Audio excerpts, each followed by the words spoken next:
istri Agus dan keluarga Agus yang selama ini kalian framing bahwa mereka menggunakan uang donasi, padahal itu bukan uang donasi, karena kalian bukan yayasan penyelenggara, kalian tidak punya izin PUB.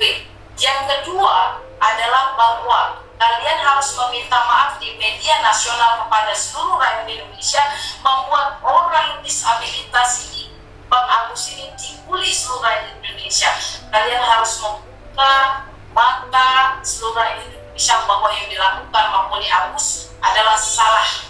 Dan yang kedua adalah saya akan melaporkan kalian dengan 4 pasal berlapis, pasal 372 KUHP, pasal 378 KUHP, Undang-Undang Nomor 8 Tahun 2016 tentang penyandang disabilitas, pasal 144, pasal 1445. Itulah yang akan saya lakukan.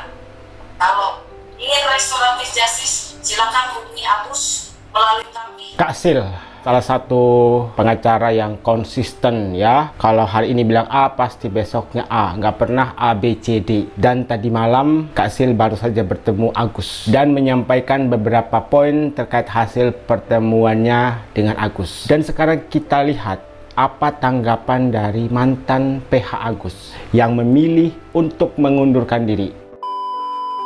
Saya pun juga dulu pernah, saya pernah bantu masalah Agus ini kan, itu sama dengan Pak bisa bukti, tapi kan lama-lama saya butuh pelan-pelan.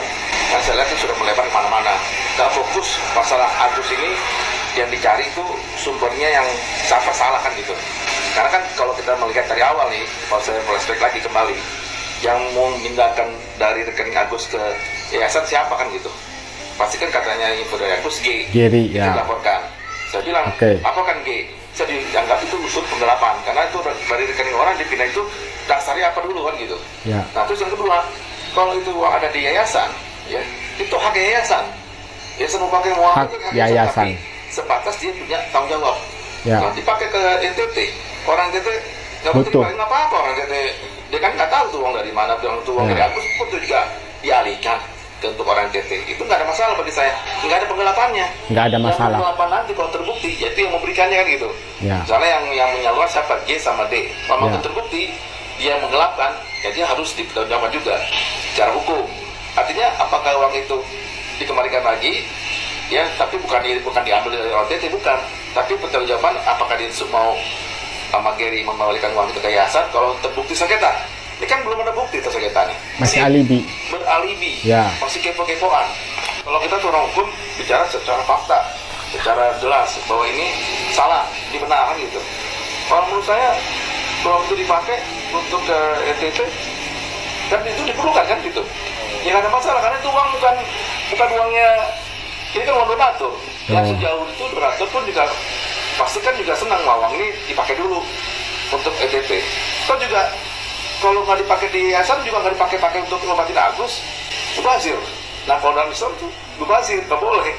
Itu uang yang dipakai untuk Agus nggak pakai, yayasan nggak mengasih.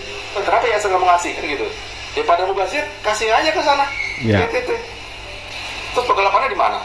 Kalau saya tanya di mana penggelapannya kan nggak ada. Tuh yayasan. Nah sekarang ini kan uang yayasannya kan nggak diblokir sama polisi sama dari lapor itu. Nggak ada yang mau blokir kan? Jadi masih di yayasan kan? Istilahnya ya pakai aja untuk hak yayasan. Apalagi ketua yayasan kan sekarang baru. Nah sekarang yang bertanggung jawab siapa? Yayasan, yaitu G. Yang bertanggung jawab artinya kalau seandainya itu dipersoalkan atau diputuskan bahwa uang tersebut harus diberikan pada Agus. Dari mana minta uangnya? Minta sama Densu. Mungkin Densu bisa, Densu kan menurut kita ada. Kalau memang jadi masalah, saya akan kembalikan uang ini.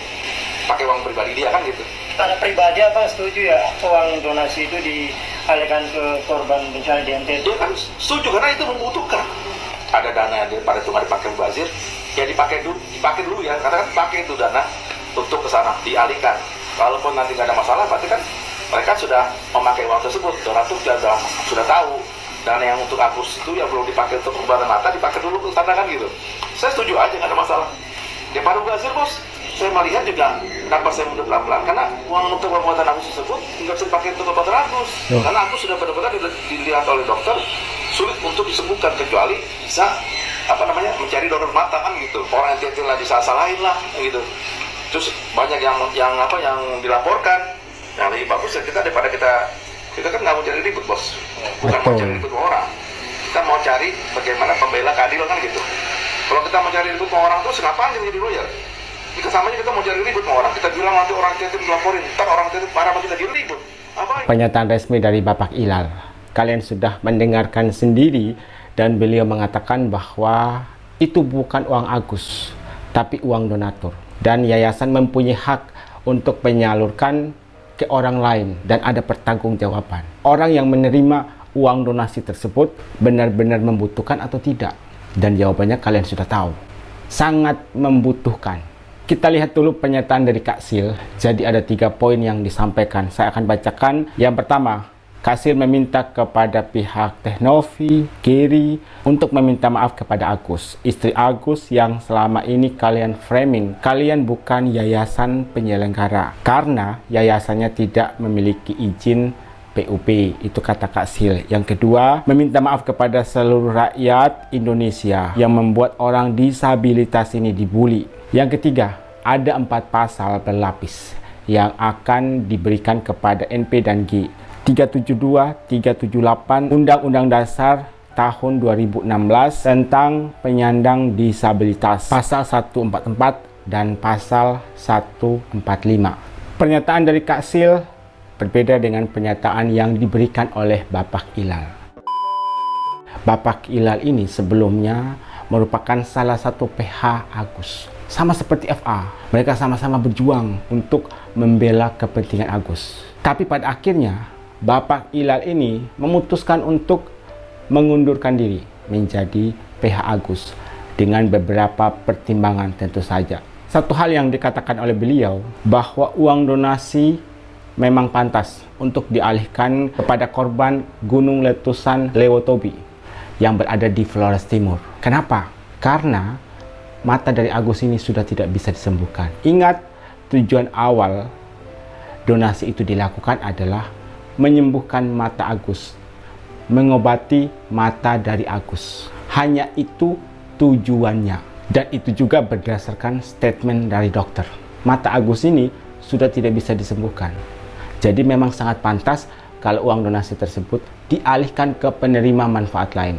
Awalnya Bapak kini juga sangat menggebu-gebu, sangat semangat gitu ya untuk memberikan pembelaan kepada Agus. Tapi lama-lama beliau ini sadar, kok masalah ini nggak fokus kepada satu tujuan, tapi malah melebar kemana-mana. Saat beliau masih menjadi pengacara Agus, beliau kan sudah sempat memberikan saran. Ya sudah, Giri laporkan saja ke pihak kepolisian kalau memang ada dugaan penggelapan dana, dan pihak Agus kan sudah melakukan. Tapi apa yang terjadi? Sampai dengan saat ini belum ada panggilan polisi untuk Giri, panggilan untuk dimintai keterangan. Belum ada sampai dengan saat ini. Kenapa belum dipanggil? Logikanya karena memang tidak ada unsur pidana penggelapan uang. Soal uang dialihkan ke para pengungsi yang berada di Flores Timur. Kata beliau, karena uang itu sudah ada di yayasan, di rekening yayasan, yayasan mempunyai hak untuk mengalihkan ke penerima manfaat lain. Daripada uang itu stagnan di rekening yayasan, nganggur, tidak dipergunakan.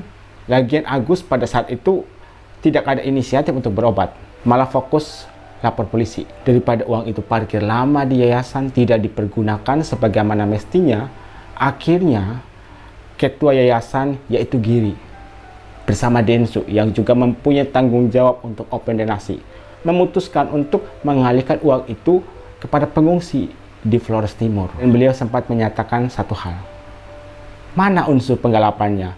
Tidak ada unsur penggelapan. Pihak Agus mempunyai hak untuk melaporkan. Giri, Teknovi, Denny Sumargo dan juga Pablo Benua, dan mereka sudah lakukan. Kita tunggu nih, apakah laporan polisi mereka diterima atau tidak. Yang saya lihat belum ada satupun laporan dari pihak Agus yang diterima oleh pihak kepolisian. Kalau saya salah, tolong dikoreksi.